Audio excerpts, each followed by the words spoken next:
Hey everybody, it's Steven GetMoneyMyrick here, and today we're going to be talking about how I cleared Pioneer in the Void Vortex. Now, unfortunately, I screwed up big time and I did not get any game captures of my climb through Void Vortex. It was epic, it was the best thing you've ever seen, and unfortunately, all I had was the video capture of my beautiful face for all of you, and I did not get any gameplay. But that means we're going to have a much shorter video with a lot more information packed to it and a lot quicker of time, and I can tell you the heroes I used and the general strategy I used. So the final team that got me really far was this team. It was a carry, a Drake, a Rogan, a Tix, a Russ, and a Belrain. And the goal of the team was basically, and this is a team that a lot of you may have or have something really similar, because the goal was just to get Russ as strong as possible. It made it so that your protected factions, you only really had to have light. It would be nice to have dark and nice to have shadow. But in order for you to do the damage, you really had to have your Russ be protected. So I was able to get, and I've been doing this, I cleared up to Pioneer 4 without really using any protection signets.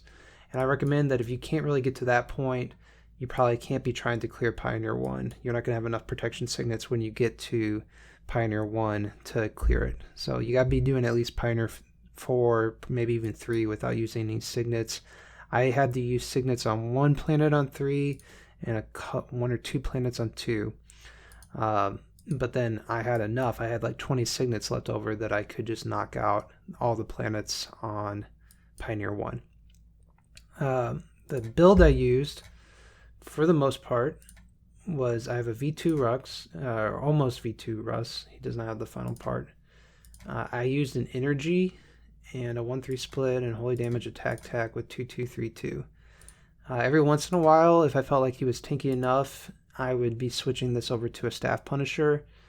But I believe getting that energy out early and just getting 1 or 2 or 3 heroes dead in the second, third round is really helpful.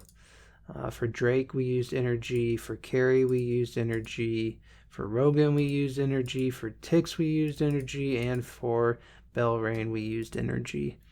I did actually build my Tix to be a little more tanky instead of damage dealing, just because you're trying to get as many of those actives and passives out as you can. So that's the team I used. I got to Pioneer 1. I probably had to spend about 600 or 700 gems in order to get it knocked out. We had to do a couple tries and reset a few opponents. My general strategy was I would try 1 or 2 times, see how it went, and if it seemed like it wasn't working, I'd reset the opponent. Pioneer 2 actually presented us more trouble than Pioneer 1 did, because we were trying to figure out the team we want to be using.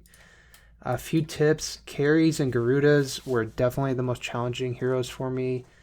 Carries because my Russ would knock them out, but then they'd come back and they just did a ton of damage with their active.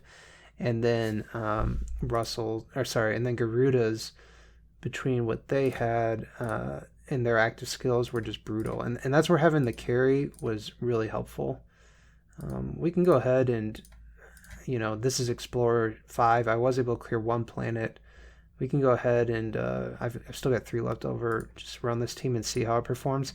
I'm also using the Dragon Pet. Every once in a while they'd get a stun, and that was really helpful.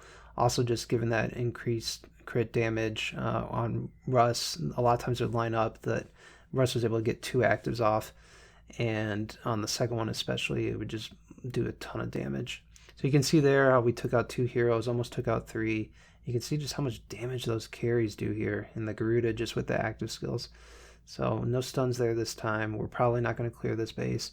But that's the lineup I used. I was hesitant, to push for Pioneer. I thought I need stronger heroes, but a buddy of mine was like, no, you definitely have enough. And the benefits, of clearing this are that you're going to start in Explorer 6 again, and so you'll just be getting more Stellar Shards. So if you have the heroes similar to what I have, I'd strongly recommend that you at least look at doing a build like this and seeing how far you can get. Oh my goodness.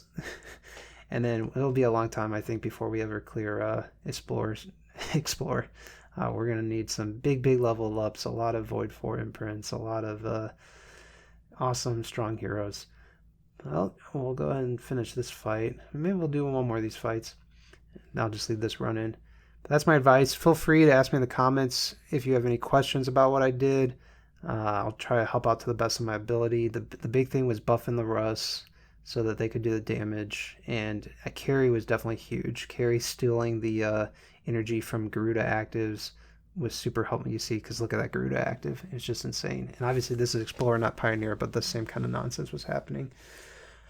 But yeah, I got the Pioneer. We knocked it out. So that feels great. It'll be nice to have that going forward. And, if you have 2 Ticks, 2 Ignises, a Halora, a Scarlet Queen, good for you. I'm sure you can also do this, but I'm pretty proud of being able to get this done and get those benefits.